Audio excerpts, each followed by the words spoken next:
Empiezo explicándoles que voy a hacer una presentación general de algunas de las recomendaciones de la declaración, y la declaración completa se va a publicar en Internet y ahí encontrarán información muchísimo más detallada. Entre el 12 y el 23 de mayo de 2025 he estado viajando por Guatemala, he visitado la ciudad de Guatemala, Cobán, Tactic y Quetzaltenango para evaluar la independencia de jueces y abogados conforme a mi mandato de relatora especial de Naciones Unidas sobre la independencia de magistrados y abogados. El objetivo era identificar tanto los puntos fuertes como las presiones que pueden afectar al sistema de justicia y proponer recomendaciones prácticas basadas en pruebas para seguir reforzándolo. Quiero darles las gracias a las autoridades del Estado, a la COPADE y a la Oficina de País de la ACNUD por su apoyo, y estoy dispuesta a seguir trabajando a medida que Guatemala sienta las bases de un sistema de justicia verdaderamente independiente, imparcial y representativo. Guatemala está ahora mismo en un momento crucial. El país se prepara para una importante renovación institucional en 2026, que incluye los nombramientos de la Corte de Constitucionalidad, la Oficina del Fiscal General y el Tribunal Supremo Electoral. Estos cambios que se avecinan ofrecen una excelente oportunidad para reforzar las decisiones imparciales, la autonomía de la profesión y la confianza pública. Voy a empezar hablando de la designación de altos cargos de justicia. Hay un consenso creciente que apunta a que el sistema de nombramiento de funcionarios de alto nivel exige una reforma urgente y sustancial. Las comisiones de postulación diseñadas para garantizar nombramientos basados en mérito, transparencia e integridad se están viendo cada vez más afectadas por intereses partidistas o privados que ponen en peligro la confianza pública en el Poder Judicial, a pesar de las oportunidades para introducir importantes reformas, sobre todo en el Congreso. No se han llevado a cabo los cambios necesarios y se dejó pasar el momento de mejora institucional. Hemos identificado 6 observaciones claves que describen graves problemas sistémicos en el proceso de nombramiento. Primero, la representación distorsionada, la falta de una cantidad de comisionados fija y la inclusión de funcionarios de universidades de reciente creación y baja calidad han reducido la integridad de estas comisiones. Sus miembros son víctimas de presión, amenazas y una carga de trabajo excesiva. Después están los criterios de evaluación defectuosos o con deficiencias. Los procesos para evaluar a estos candidatos evaluados a menudo se alejan de normas jurídicas y constitucionales y a menudo o en ocasiones favorecen a personas o grupos específicos, sobre todo aquellos que tienen más experiencia administrativa que judicial. Las evaluaciones de ética y honor a menudo son insuficientes y opacas. En tercer lugar están las influencias indebidas. Las investigaciones han revelado procesos manipulados, compra de votos, acuerdos privados, lo cual menoscaba la legitimidad de los nombramientos. En cuarto lugar, proceso de renovación. Por lo general hay un amplio apoyo a unas renovaciones escalonadas, en lugar de reemplazar a todos los magistrados de una vez, y esto para conservar la memoria institucional y reducir la presión política. Quinto, falta de representación inclusiva. Las mujeres, los pueblos indígenas y las comunidades marginadas están claramente subrepresentadas en el proceso y habría que introducir mecanismos adicionales para promover su inclusión. Por último, sobre este tema, miedo e incertidumbre jurídica. Los miembros de las comisiones se enfrentan a posibles represalias jurídicas, lo cual contribuye a crear un entorno de intimidación.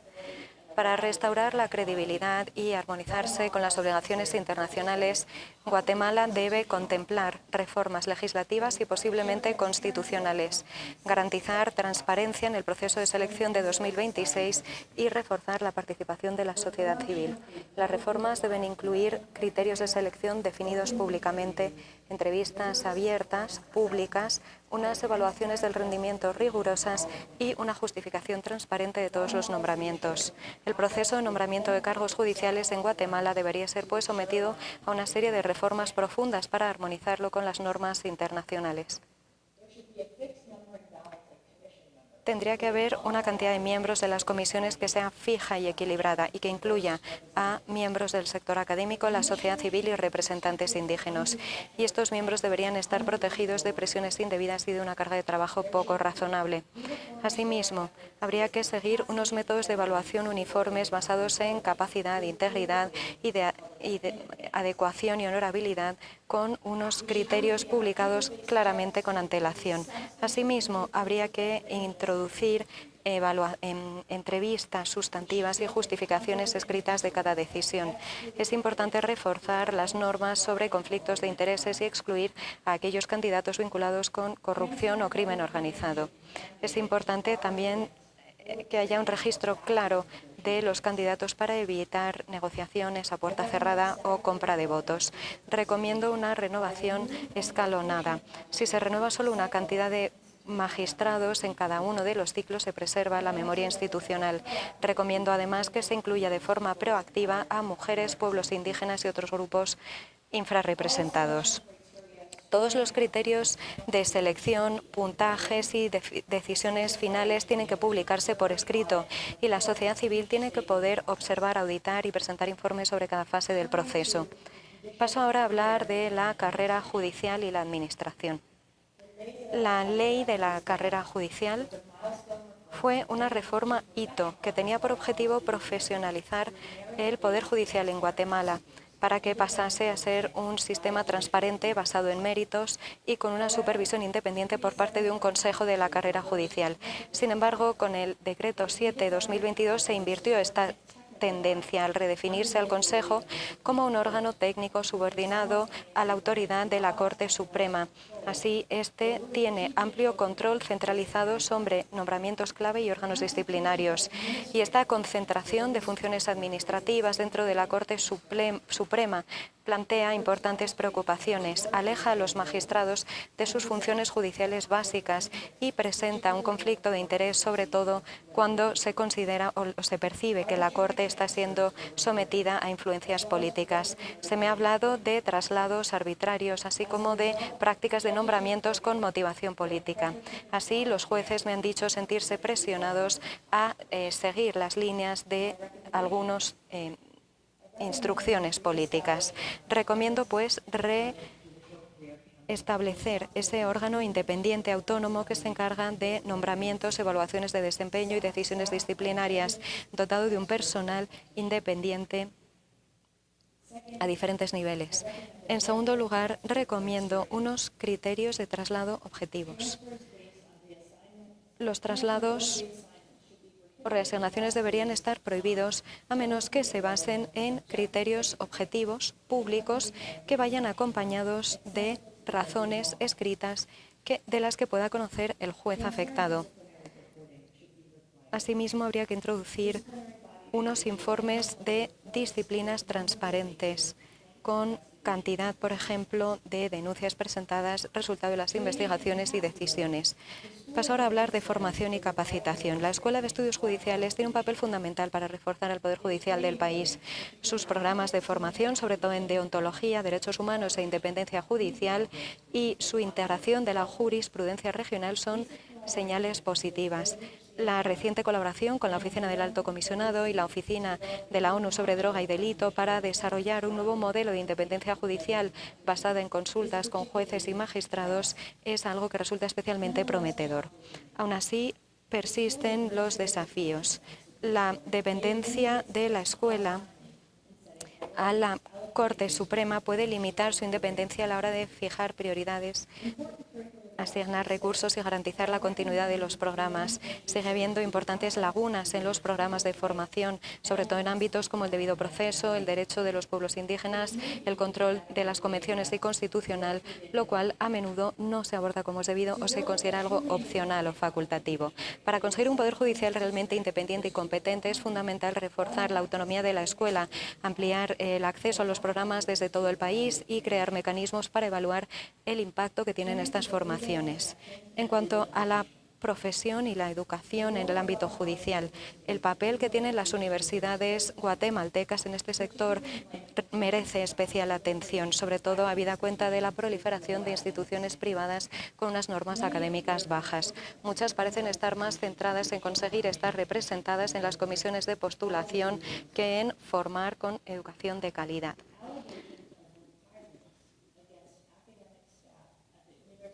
Nos sentimos preocupados por las acusaciones de represalias contra personal académico de la Universidad San Carlos por cuestionar la calidad de su liderazgo. Esto podría poner en peligro la autonomía de la institución.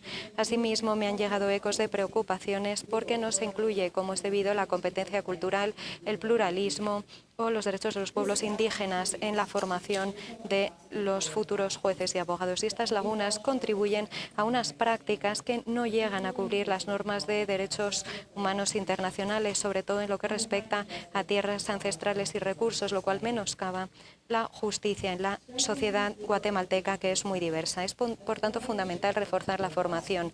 Las autoridades deberían introducir unos mecanismos de evaluación y acreditación independientes y sólidos para las facultades basándose en normas adecuadas y objetivas. El Colegio de Abogados y Notarios de Guatemala tiene también una función fundamental para mantener la deontología en la práctica jurídica. Sin embargo, hemos recibido recientemente información de elecciones impugnadas, presión política y unas medidas disciplinarias insuficientes.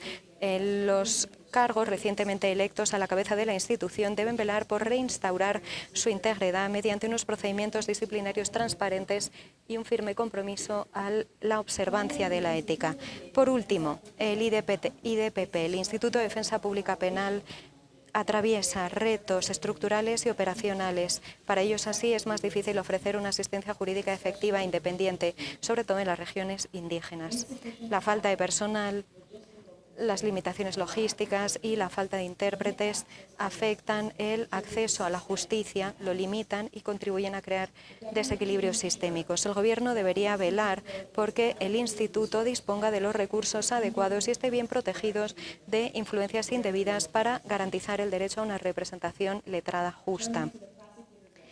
Paso ahora a hablar de la oficina del Fiscal General. Se han manifestado graves preocupaciones institucionales con respecto al liderazgo de la oficina del Fiscal General de Guatemala desde 2018. Se ha hablado de un patrón de reestructuraciones que erosiona las garantías claves de la independencia de la Fiscalía.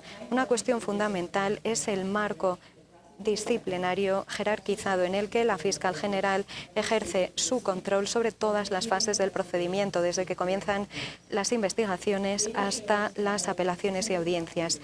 Los datos muestran que se han sancionado desde 2018 a más de 600 fiscales y ha habido muchos despidos sin que se siguiesen los procedimientos disciplinarios previstos. Asimismo, se han visto afectados por esta práctica los jefes de unidades especializadas que conocían de casos de corrupción, derechos humanos o justicia de transición, a veces en momentos clave de casos de alto perfil. También se han utilizado los traslados como sanción. Hay fiscales que han sido trasladados sin justificación a cargos distantes, lejanos de donde residían, en los que, por ejemplo, tienen dificultades para atender a las víctimas por obstáculos de idioma. Estas prácticas afectan sobre todo a fiscales que se encargan de casos especialmente delicados o con conexiones políticas, y esto también plantea preocupaciones sobre presiones o represalias. A pesar de un claro aumento en el presupuesto de la institución, que casi se ha triplicado desde 2016, la financiación no llega a las unidades que combaten la corrupción y graves violaciones de derechos humanos, sino que llega a nuevas oficinas, algunas vinculadas a intereses privados. Si bien la cobertura territorial se ha incrementado y muchos millones de casos han sido resueltos, menos del 9% han concluido con condenas. Hay testimonios que apuntan a casos desestimados muy al principio del proceso. Sobre todo estos han afectado a comunidades indígenas, población rural o sobrevivientes de violencia de género. Y esta laguna entre la presunta eficacia y los resultados en los tribunales, junto con el patrón de control interno y la reasignación de los recursos, apuntan a que hay unas políticas desde la Fiscalía que dan o que hacen más hincapié en los resultados administrativos y no tanto en el acceso a la justicia. Recomiendo, pues, primero, un reequilibrio del presupuesto, volver a dar financiación a las unidades especializadas que han demostrado tener resultados, velando por formar a su personal y darles más apoyo logístico. La ley orgánica del Ministerio Público debería ser reformada. Debería garantizar que esté protegido el cargo de los fiscales y debería crear algún tipo de órgano de supervisión de los asuntos disciplinarios y de la carrera fiscal. En cuanto a la criminalización y el debido proceso, ha surgido en Guatemala un patrón preocupante y continuo de criminalización que se basa en documentación, entrevistas y datos recogidos por la comunidad internacional. Toda esta información apunta a que se está utilizando el derecho penal no solo para investigar legítimamente, sino también para intimidar y acallar la voz de los que defienden los derechos humanos, combaten la corrupción o quieren cuestionar los poderes bien establecidos. He observado una serie de características continuas en este patrón. En primer lugar, hay grupos especialmente afectados o atacados. Se han denunciado a más de 60 operadores de justicia, además de a periodistas, autoridades indígenas, líderes estudiantiles y miembros de las comisiones de postulación. Resulta especialmente preocupante la criminalización creciente de las víctimas de justicia de transición. En segundo lugar, está la proliferación de casos. A menudo las personas son acusadas de numerosas acciones jurídicas que se van solapando y que están relacionadas con denuncias por lo penal o administrativo y por la vía disciplinaria. El mecanismo de querellante adhesivo, que debería facilitar el acceso a la justicia, presuntamente se está utilizando para inundar el sistema con denuncias que se repiten. Luego está la cuestión de las acusaciones demasiado vagas o generales. A menudo las acusaciones se hacen conforme a delitos muy vagos como abuso de la autoridad u obstrucción a la justicia y se aplican acciones protegidas por el derecho internacional de derechos humanos o la Constitución en cuestiones como manifestaciones pacíficas o defensa de tierras indígenas. Detenciones arbitrarias. La detención, este mecanismo de detención prejuicio se utiliza de forma excesiva. Las personas están en esta privación de libertad por delitos no violentos y a veces se les presiona a declararse culpables mediante el mecanismo de aceptación de cargos. Hostigamiento por Internet. Hemos observado campañas digitales coordinadas. A veces se ha filtrado información confidencial de los procedimientos y esto se hace para intimidar a los acusados. También se utiliza retórica discriminatoria o campañas de calumnias y poco hacen las autoridades para investigar o prevenir estos ataques. Distribución de casos manipulada. Hay pruebas que apuntan a que los casos de mayor peso político se les asignan siempre a un pequeño número de jueces. Esto nos hace cuestionar la integridad de este sistema aleatorio de distribución de casos. Se ha solicitado más transparencia para el algoritmo de distribución de casos por parte de la sociedad civil, pero esto no ha recibido ninguna respuesta. Erosión del debido proceso. El uso frecuente de las medidas de confidencialidad y las suspensiones de audiencias injustificadas limita el acceso a los abogados, retrasa los procesos y restringe la supervisión del público. Estas prácticas dificultan el derecho a un juicio justo y público. Todas juntas, estas tácticas son una forma de utilizar el sistema de justicia como un arma contra críticos o reformadores. Más de 50 operadores de justicia se han exiliado y a menudo ahora tienen dificultades en lo personal y en lo profesional. Este proceso de criminalización menoscaba la protección de los derechos más básicos. Por ejemplo, el debido proceso, la defensa y la presunción de inocencia. Por eso urge tomar medidas para acabar con este proceso de criminalización. Acceso a la justicia. El sistema de justicia de Guatemala sigue reflejando las profundas desigualdades sociales y geográficas del país. Más de la mitad de la población vive en situación de pobreza. Las tasas van más allá del 90% en departamentos rurales como Alta Verapaz. Si bien La digitalización de los casos ha aumentado. Hay otros obstáculos como poca conexión a Internet, baja tasa de alfabetización o los altos costes de transporte. Así, muchos no pueden acceder a la justicia. La barrera del idioma sigue siendo un importante obstáculo que afecta sobre todo a los pueblos indígenas.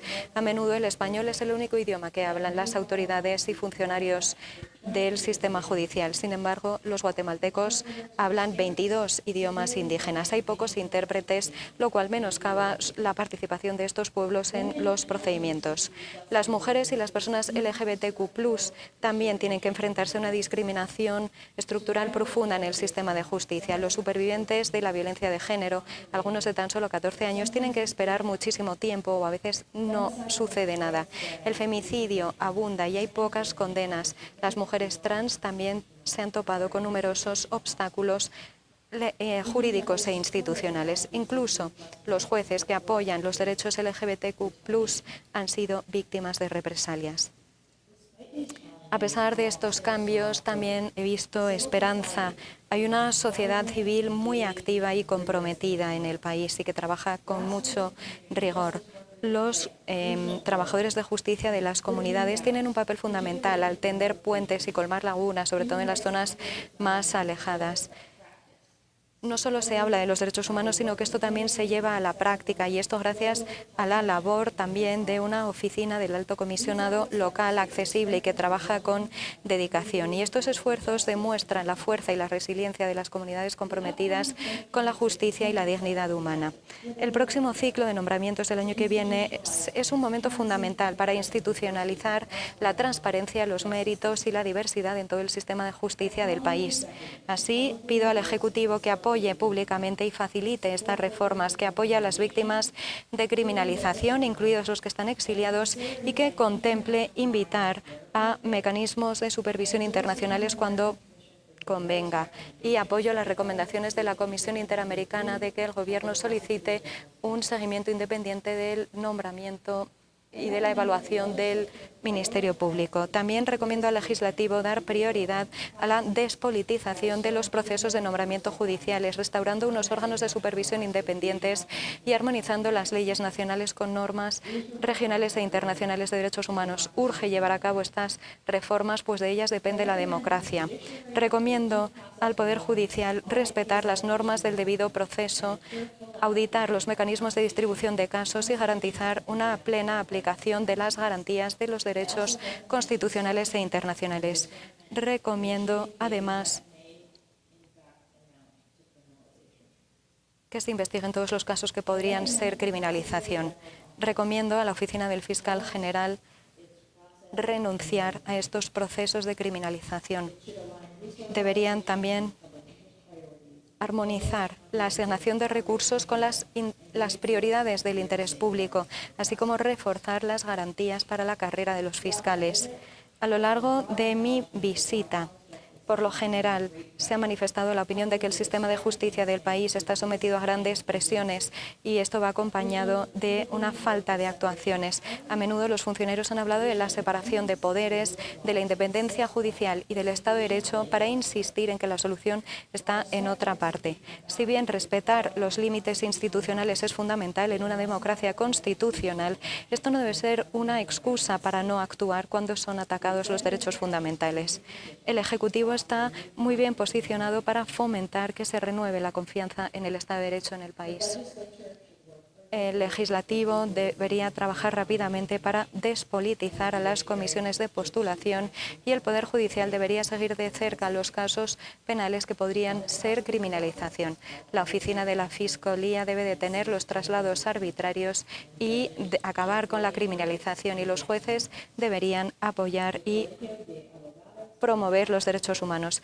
El Colegio de Abogados y su Tribunal de Honor deberían seguir unas normas éticas de alto nivel para que la profesión de la abogacía se convierta en una forma de luchar contra la impunidad. No podemos esperar que lleguen nuevas instituciones para cambiar la situación. El próximo ciclo de nombramientos de 2026 es una oportunidad para dar más transparencia, para aplicar nuevas normas de honor y para plantarle cara con firmeza a la criminalización. Gracias.